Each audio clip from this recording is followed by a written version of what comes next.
네, 오늘 말씀을 통해서 금식은 선악과를 따먹지 않는 훈련이다. 금식은 선악과를 따먹지 않는 훈련이다. 예, 그런 제목으로 은혜를 나누고자 합니다. 예, 오늘 말씀의 키워드는요, 애통, 금식, 형통입니다. 애통, 금식, 형통. 오늘 그 4절에 보면요, 느헤미야가 자기 백성들이 이제 하나니라는 사람, 2절에 하나니라는 그 자기 형제들 가운데 하나인 하나니라는 사람들로부터 그 지금 성벽 재건을, 이제 그 성전 재건 이후에서 그 보내고 있는 그들, 유다와 예루살렘 사람들의 형편을 물었다고 하고 있죠. 그렇게 하자 이제 그들이 지금 큰 환난을 당하고 있고 성도 허물어지고 성문도 불탔다는 소식을 듣고 수일 동안 슬퍼하며 금식하며 기도했다라고 나와 있습니다. 여기서 수일 동안 슬퍼하다라는 말이 바로 애통하다입니다. 애통하면서 금식하며 기도했다라고 말씀하죠.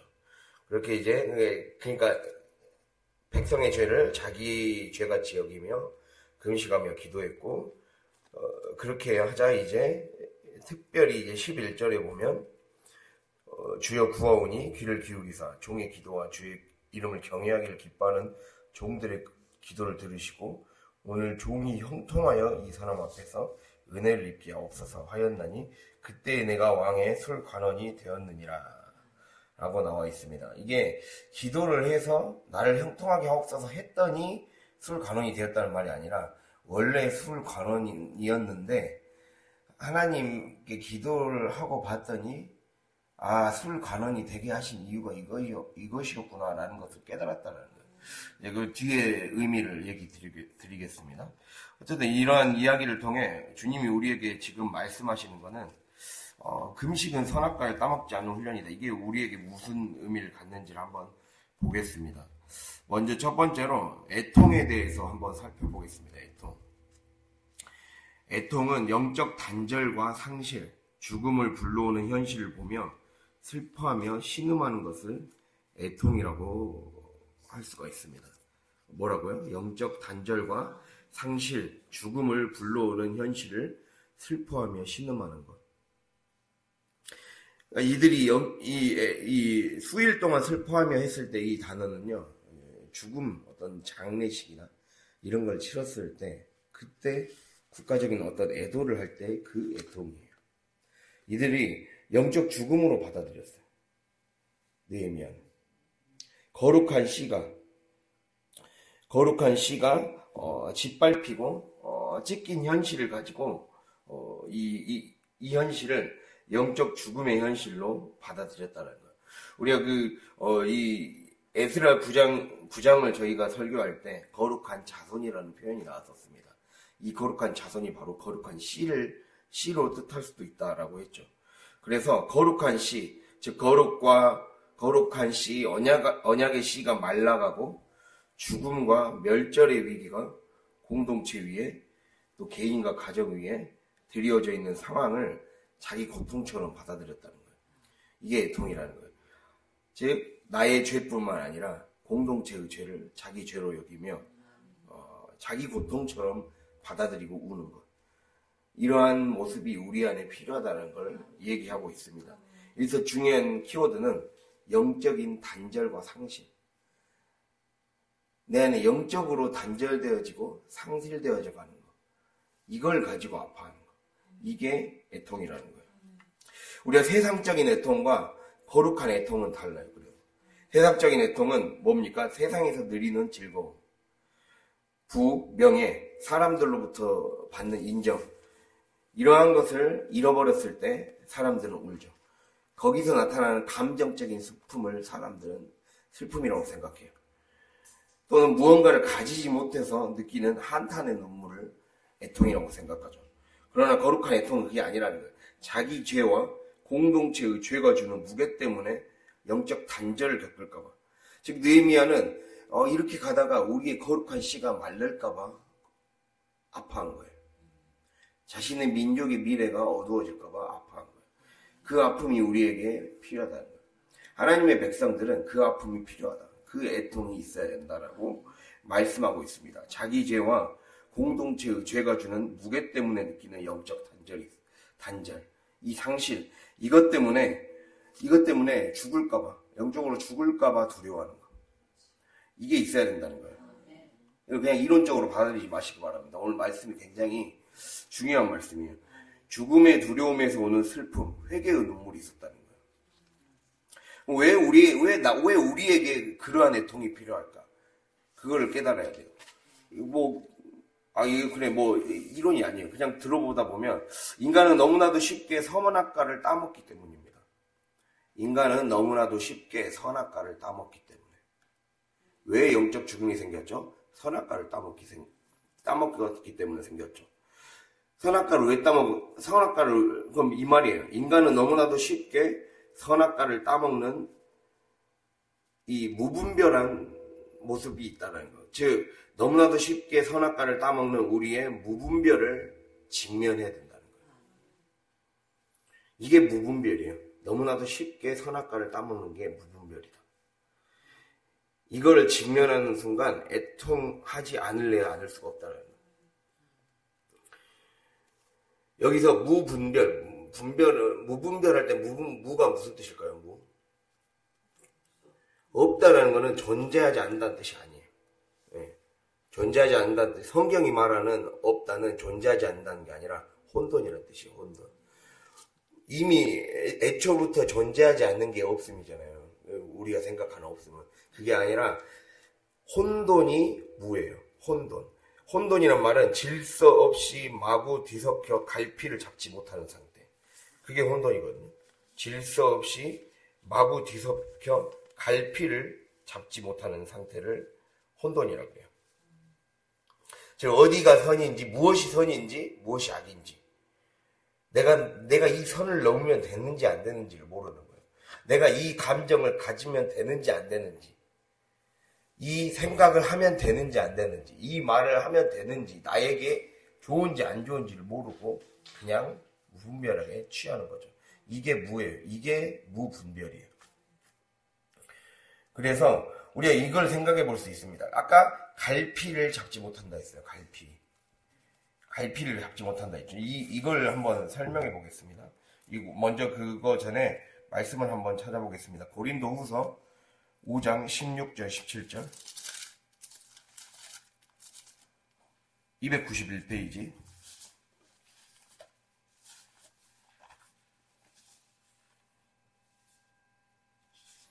고린도후서 5장 16절 17절 291페이지 함께 같이 읽도록 하겠습니다.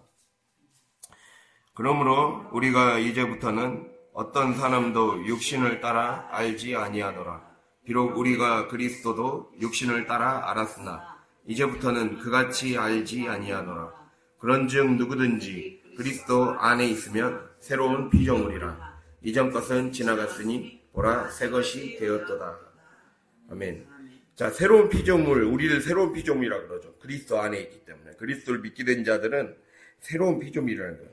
새로운 피조물의 특징은 무엇이냐? 16절에 말씀한 것처럼 어떤 사람도 육신을 따라 알면 안 된다는 거예요. 어떤 사람도 육신을 따라 생각하면 안 되고 말하면 안 되고 바라봐서도 안 된다는 거예요. 그게 새 피조물의 특징이에요. 여러분, 죽어서 새 피조물이 되는 게 아니라, 내가 죽어서 천국 가서 새 피조물이 되는 게 아니라 내가 믿는 그 순간부터 새 피조물인 거예요. 그럼 새 피조물은 생각하는 방식과 말하는 방식과 그게 달라야 된다는 걸 얘기하고 있어요. 육신을 따라 알면 안 된다 라고 얘기하고 있죠. 이거를 아까 말씀드렸듯이 혼돈이 질서 없이 마구 뒤섞여 갈피를 잡지 못한다 했어요. 갈피라는 게 뭡니까? 갈피. 우리가 이제 책갈피를 생각하기 쉽죠. 어떤 어떤 일이나 사물의 갈래가 되는 경계, 구역을 얘기해요.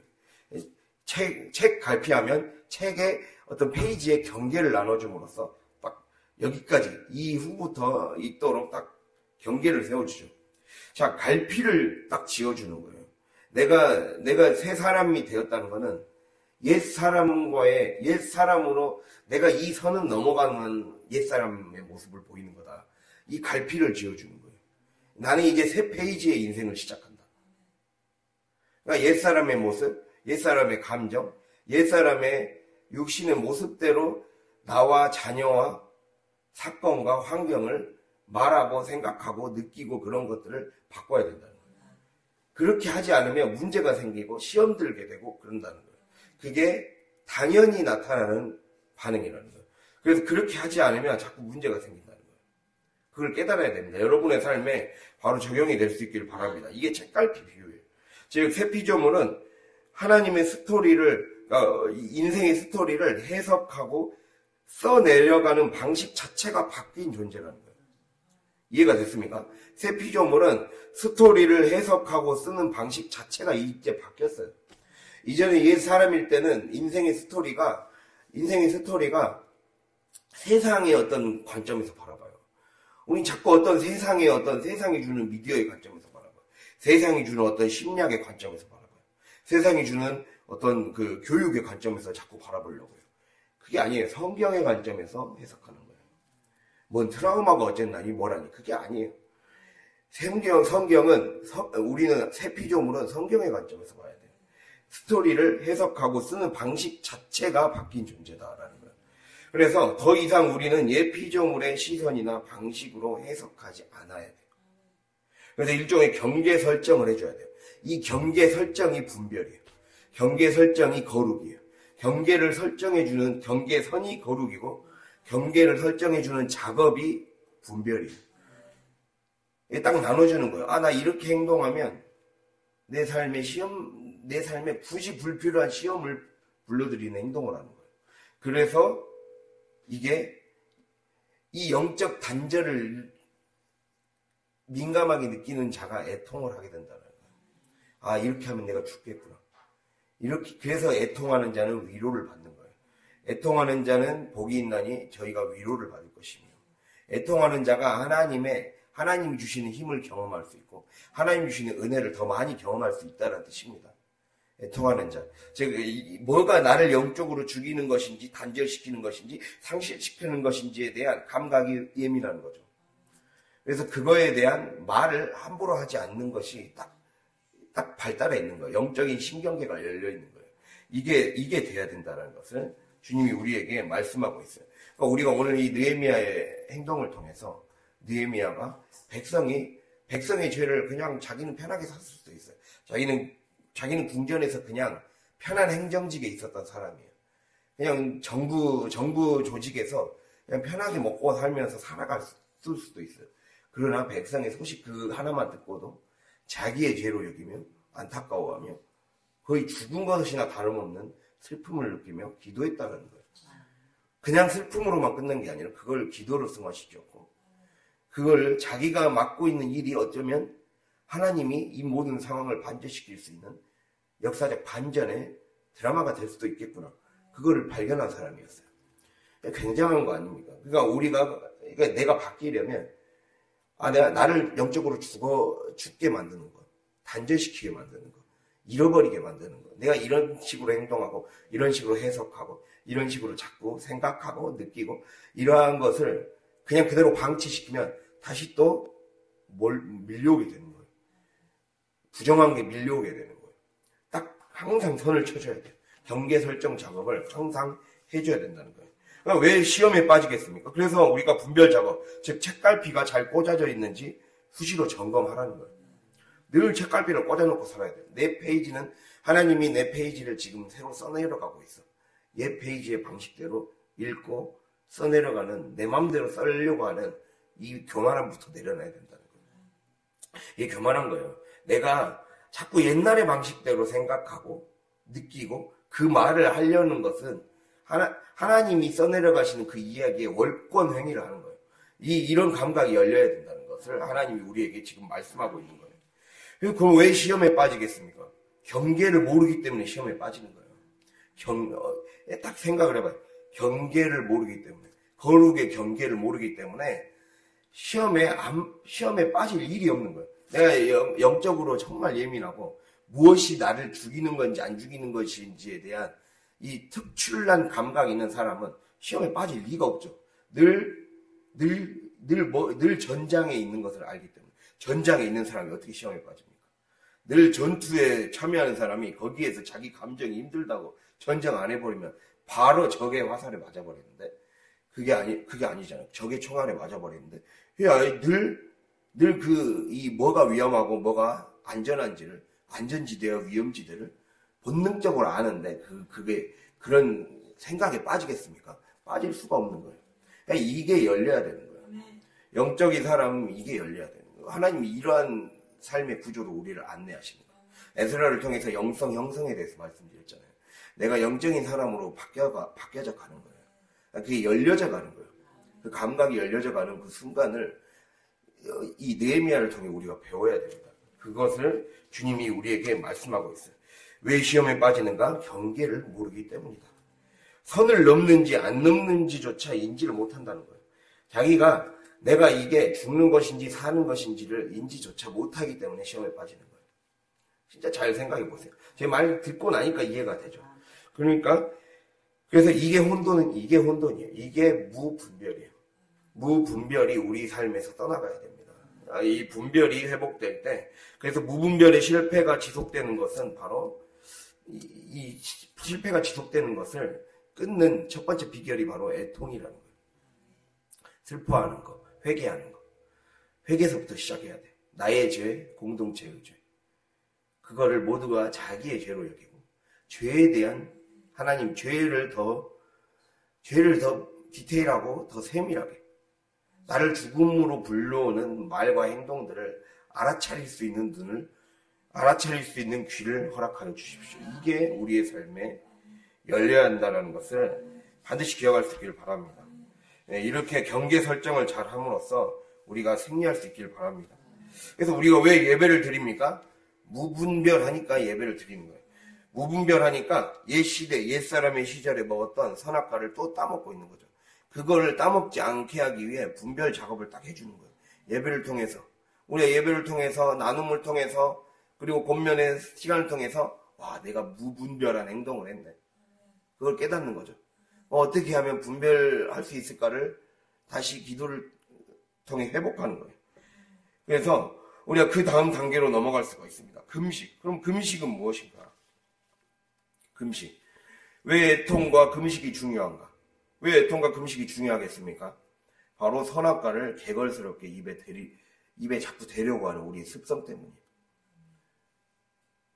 선악과를 입에 개걸스럽게 대려고 하는 우리 습성 때문에. 그것 때문에 우리 안에 무분별을 못 이겨내는 거예요. 분별의 혼돈. 분별의 없음이 아니라 분별의 혼돈이에요. 지 마음대로 분별하는 거죠. 자기 마음대로 판단하고 자기 마음대로 생각하는 거예요. 이렇게 하면 하나님 뜻이라고 착각하는 거예요. 그렇게 하니까 하나님 뜻의 기준을 이 성령이 주시는 감동과 이 성경 말씀의 근거에서 하는 게 아니라 그냥 자기가 봤을 때 이것도 괜찮을 것 같은데 라고 판단하는 거예요. 그러니까 자꾸 문제가 생기는 거예요. 이거를 끝내야 됩니다. 이걸 끝내기 위해서 하는 훈련이 바로 금식이에요. 분별력을 되찾는 영적 훈련. 금식은 잃어버린 분별력을 되찾는 영적 훈련이다 라는 거예요. 자, 선악과 사건을 겪은 이후에 인간의 해석 능력이 타락해버렸어요. 해석의 타락. 해석의 타락이 일어났어요. 인간이 타락했잖아요. 인간의 타락은 엄밀히 말하면 해석의 타락이에요. 내가 제대로 읽어내지 못하는, 하나님의 뜻을 제대로 읽어내지 못하는 데서 오는 타락이에요. 인생이 뭐가 좋은지 안 좋은지를 분별하지 못하는 데서 오는 타락이에요. 이게 무분별의 타락이죠. 해석의 타락이죠. 그래서 선악과 사건 이후 인간의 해석 능력이 하나님처럼 되고자 하는 욕망으로 오염된 존재가 됐다는 거예요. 그렇게 되다 보니까 뭐가 생기겠습니까? 우리가 이 사건, 환경, 관계, 내게 벌어지는 일, 또 내가 머무는 시공간, 심지어 하나님의 말씀까지도 내 욕심, 욕망의 렌즈를 끼고 해석하려고 한다는 거예요. 이게 문제예요. 이 문제를 해결하기 위해 하나님이 우리에게 주신 방법이 금식과 기도라는 거예요. 어제 기도와 금식 외에는 이런 종류가 나갈 수 없느니라. 우리가 그 말씀을 드렸었죠. 목사님께서 말씀하셨죠. 그런 것처럼 이 잃어버린 분별력을 되찾는 훈련이라는 거죠. 단순한 음식 절제의 문제를 넘어섰다라는 거예요. 이 절제하는 훈련을 통해 배우는 거예요. 이 금식이라는 말 뜻이요. 이 히브리어로 쭌이라고 해서 입을 다물다 라는 뜻이에요. 입을 다물다. 내 입을 다무는 거죠. 내 생각을 멈추는 거죠. 내 생각을 멈추고 내 입을 다무는 거죠. 무슨 말이냐? 우리가 삶에 아까 말씀드렸듯이 인류의 타락은 해석의 타락이라 했죠. 하나님의 뜻을 제대로 읽어내지 못하는 데서 오는 타락.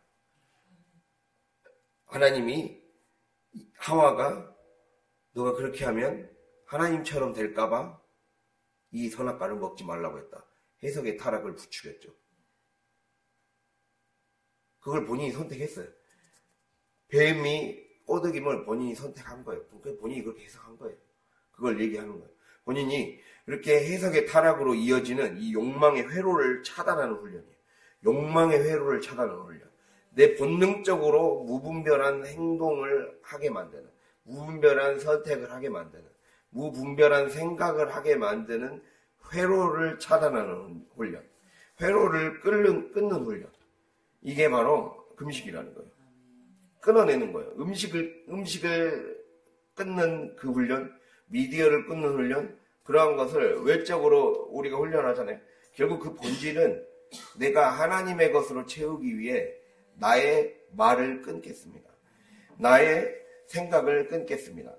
나의 방식을 끊겠습니다라는 거예요. 옛사람으로 상징되는 나의 방식을 끊겠습니다. 라는 뜻이라는 겁니다. 그래서 욕망과 본능, 충동으로, 감정으로 쉽게 흐르는 신경계. 우리는 욕망과 본능이나 충동으로, 감정으로 쉽게 우리의 신경계가 흘러가게 돼 있습니다. 이거를 리셋해주는 거예요. 다시 세팅해주는 거예요. 세팅해주는 작업이에요. 우리의 무분별로 인해 파괴되었던 영적 신경세포를 다시 활성화시키는 작업이죠. 그게 하나님이 우리의 삶에 애통하게 하고 금식하게 하는 거예요. 회개하게 하고 금식하게 하는 거죠. 기도하게 하는 거죠. 그렇게 리셋되어 비워진 공간에 하나님만이 채우실 수 있는 능력으로 체험받는 거예요. 그게 오늘 말씀을 흐르는 그 속의미의 뜻이라고 할 수가 있습니다. 그래서 우리는 하나님만이 채우실 수 있는 공간으로 나를 채워가야 돼요. 하나님만이 채우실 수 있는 공간으로 나를 채워가야 합니다. 그 회로를 끓는 훈련을 자꾸 해야 돼요. 이 절제 훈련. 디모데후서 1장 7절 한번 찾아볼까요?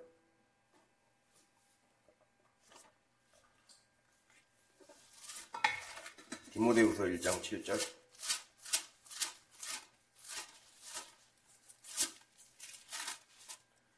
(343페이지)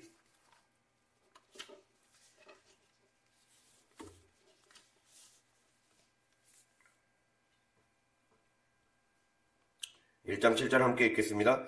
하나님이 우리에게 주신 것은 두려워하는 마음이 아니요 오직 능력과 사랑과 절제하는 마음이니. 아멘. 여기서 절제하는 마음은 절제의 영, 정확히 번역하면 절제의 영이다. 하나님 우리에게 절제의 영, 능력과 사랑과 절제의 영을 주셨다는 거예요. 그래서 능력은 디나미스거든요. 디나미스는 무엇인가를 문제가 있을 때 그 문제를 해결하는 능력. 그게 디나미스예요. 근데 그 문제를 해결할 수 있는 능력은 내가 말씀 안에 있을 때, 내가 주님 안에 있을 때 하나님이 주시는 능력이 내게 임해서 그 능력으로 삶의 문제를 해결하는 능력이 생기는 거예요. 그게 능력이에요. 여기서 말하는 능력. 절제는 무엇이냐? 자기 스스로를 컨트롤할 수 있는 거예요. 더 정확히 말하면 신중하고 분별력 있게 하나님의 뜻을 실행할 수 있는 힘, 실행할 수 있는 능력, 이걸 얘기합니다. 즉 우리 안에서 매일매일 다시 무분별의 이 싹이 잡초처럼 매일 자라는, 몇 시간 만에 자라는 잡초처럼 늘 자라나요. 무분별은 우리 안에 이렇게 잡초처럼 자라나요. 이 무분별을 막아내는 울타리 같은 거예요. 이게 절제예요. 무분별을 막아내는 울타리, 무분별을 막아내는 저지선, 무분별을 막아내는 장벽이 바로 절제의 영이라는 거예요. 주님이 우리를 그거를 훈련시키는 거예요. 그래서 자꾸 훈련시켜서 우리 안에 내가 영적인 신경계를 가지고 살아갈 수 있도록, 내가 영적인 사람으로 살아갈 수 있도록 나를 바꿔가는 거예요. 우리 계속 얘기 드렸듯이 영적인 사람으로 내가 형성되어져 가야 돼요. 이제 우리의 삶의 목표가 거기로 바뀌어야 돼요. 거기로 바뀌어야 돼. 영적인 사람으로 내가 형성되어져 가는 거. 쉽게 감정과 감각과 내 생각과 내 기준대로 반응했던 삶의 방식에, 그러니까 이 하나님 말씀은 신뢰하고 자기 생각을 의심하는 데서부터 신앙이 싹 트는 거예요. 나는 의심한다, 고로 나는 존재한다. 이걸 말하는 사람이 있어요. 데카르트라는 철학자가 있어요. 이 사람은 원래 신학자거든요. 자기가 하나님을 자기가 나름대로의 신학의 이론을 쓰기 위해 고민하고 막 연구했어요. 그러다가 딱 발견하게 된 게 자기가 하나님을 만나면서 딱 했던 그거예요.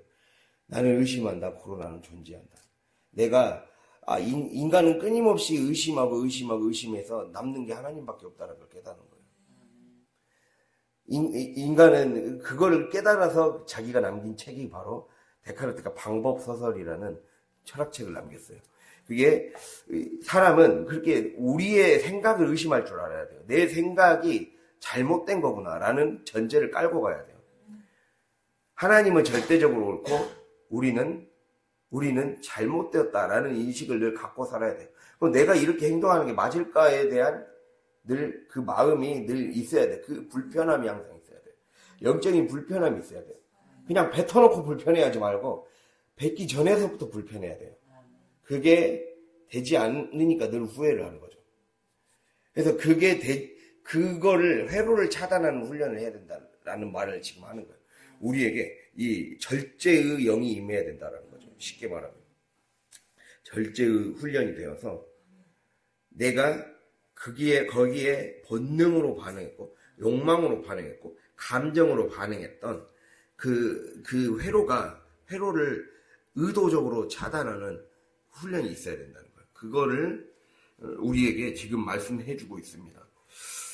그래서 어제 그 말씀했었잖아요. 마가복음 그 목사님 설교 마가복음 9장 14절에서 29절 하면서 기도와 금식 외에는 이런 종류가 나갈 수가 없다라는 말씀을 우리가 했었죠. 여기서 이런 종류라는 게 뭘까요? 이런 종류. 기도와 금식 외에는 이런 종류가 나갈 수가 없다. 이러한 악한 영이 나갈 수가 없다는 말이에요. 방금 틀려놓은 거 막, 맞았다 맞은 것처럼. 이게 악한 영이라니까요. 제가 말했잖아요. 악한 영이라고. 이런 종류, 악한 영, 마귀, 귀신의 종류를 말하는 거예요. 예. 거기 귀신 들린 아들을 치유하는 거잖아요. 그 본문 자체가, 어제 본문 자체가. 예, 악한 영, 마귀, 귀신의 종류를 뜻하는 것. 우리 이걸 잘 생각해봐요. 이 귀신 들린 사람.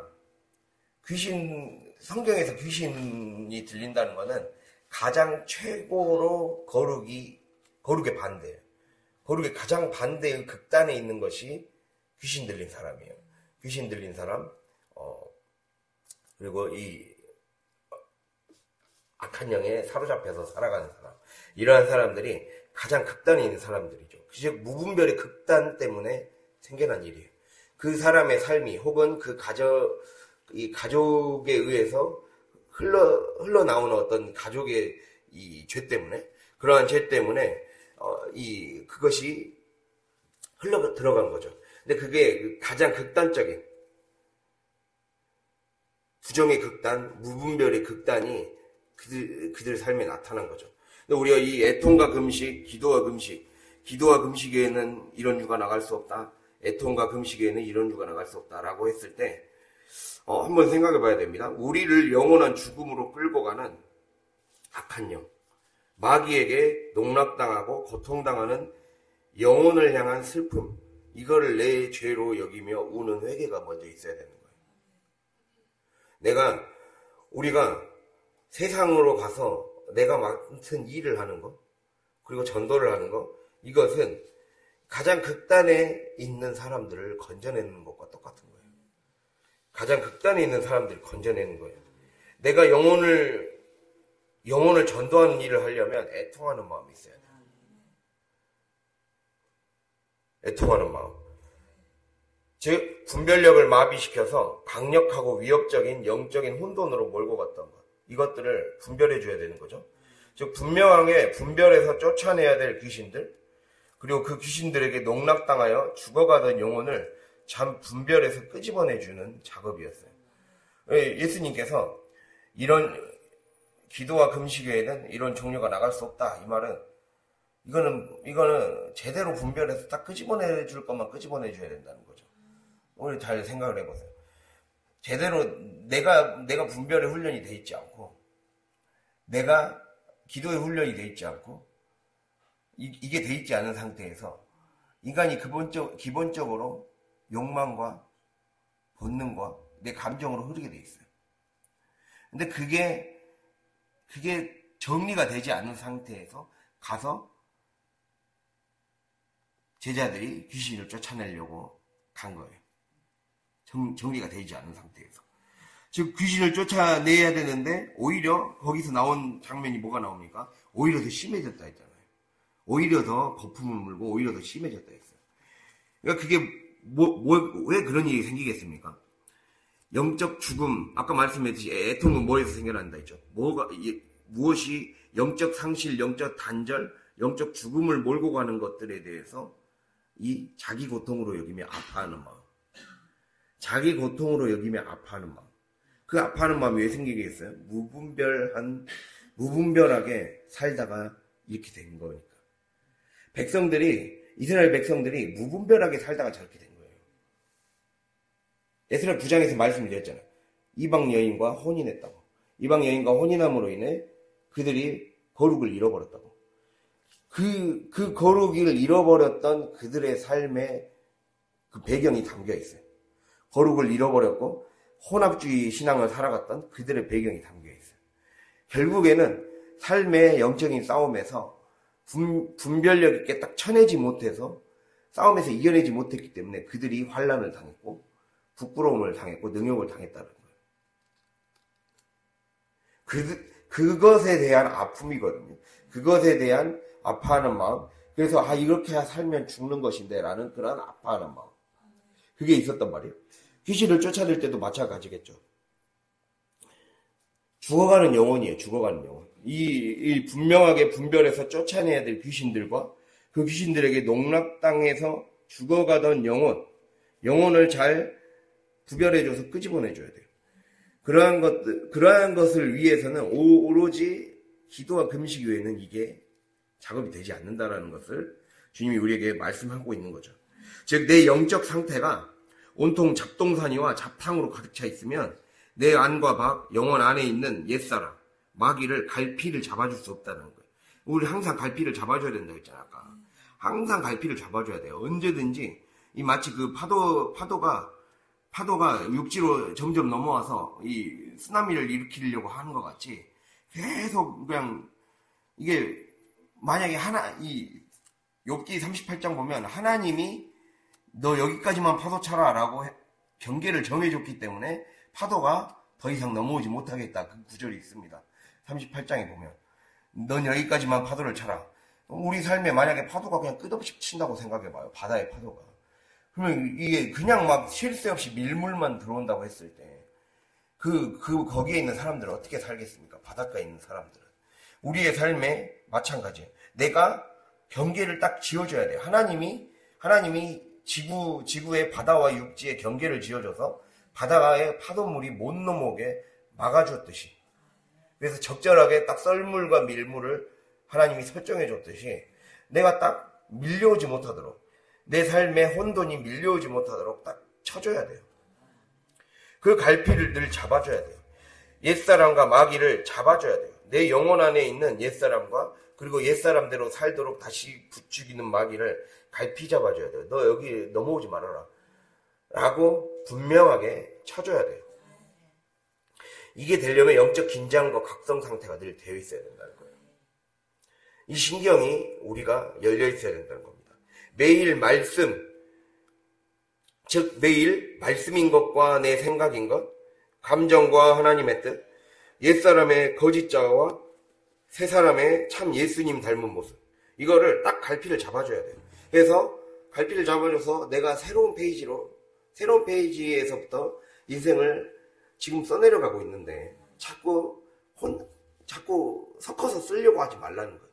섞어서 읽으려고 하지 말라는 거예요.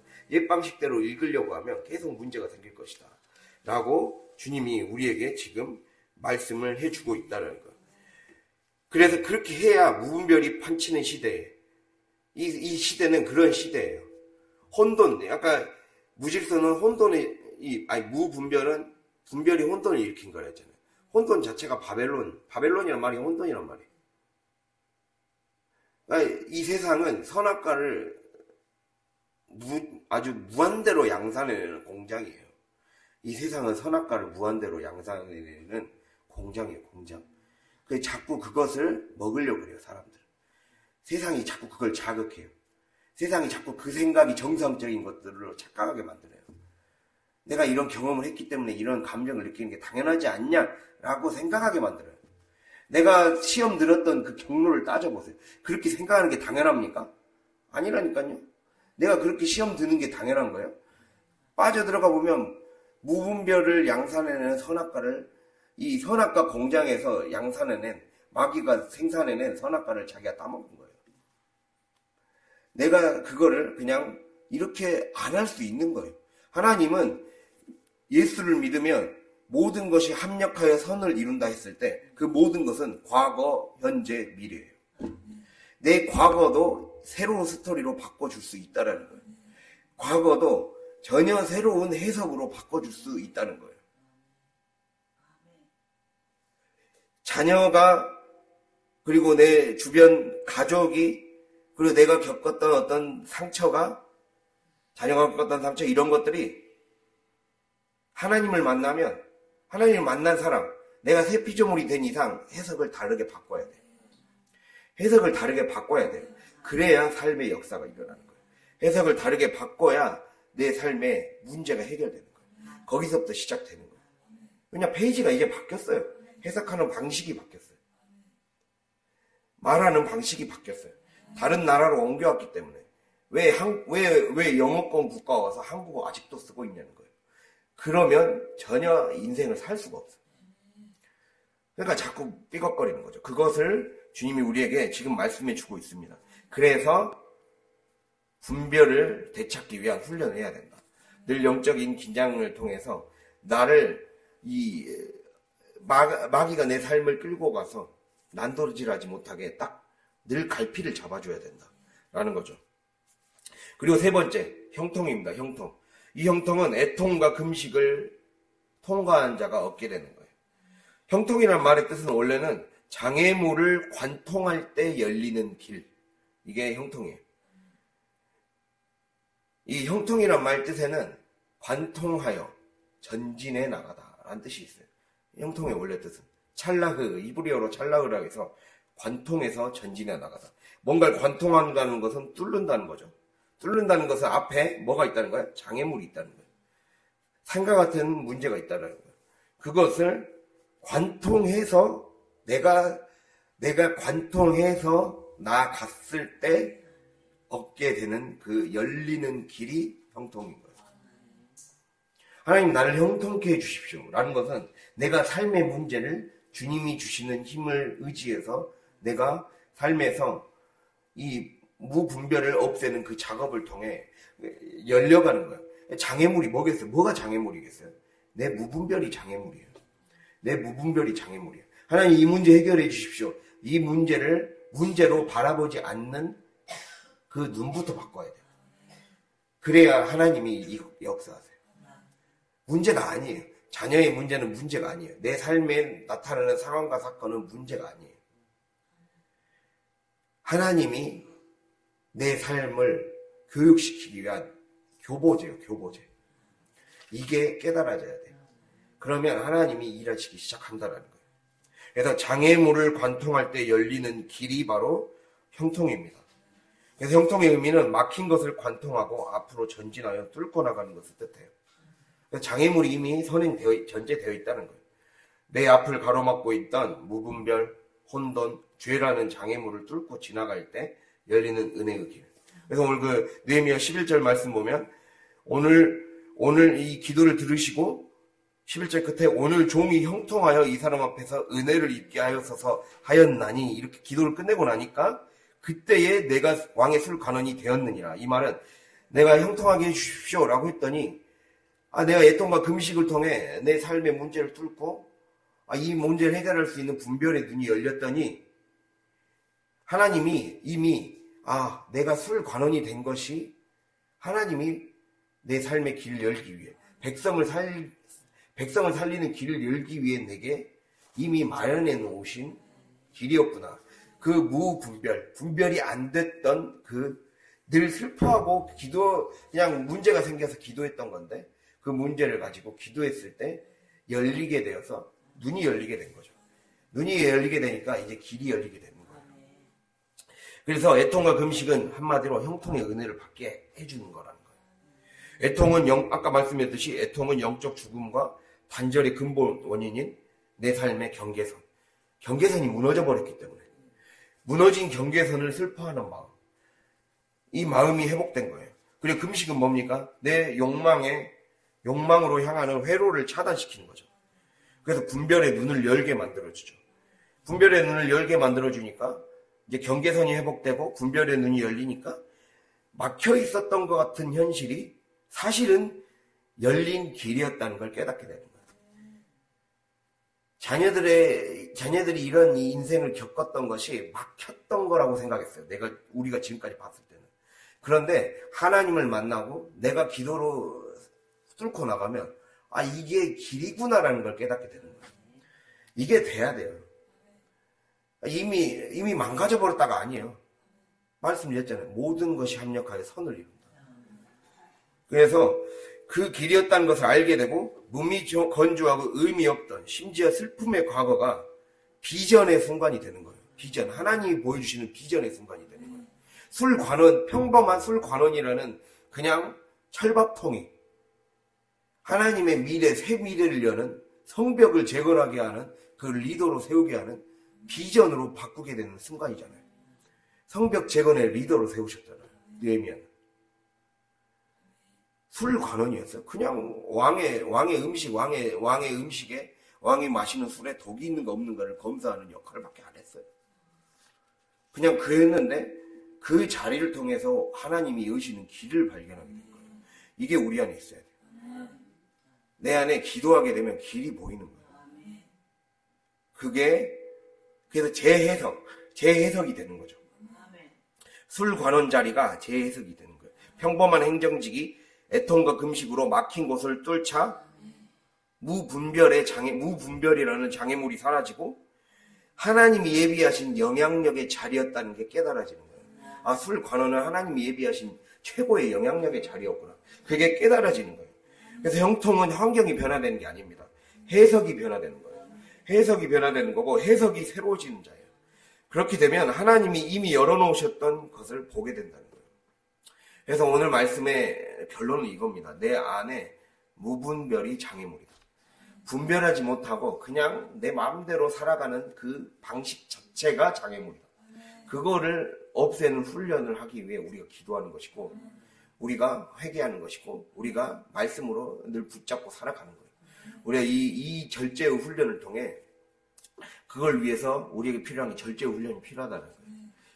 절제 훈련, 이거를 꼭 기억하면서 오늘 말씀을 잘 적용해서 삶에서 승리하고 이 삶에서 선악과를 더는 따먹지 않도록, 더는 선악과를 따먹지 않는 훈련이 우리에게 돼야 됩니다. 이게 우리의 삶에 이루어질 수 있기를 간절히 바랍니다. 기도하겠습니다.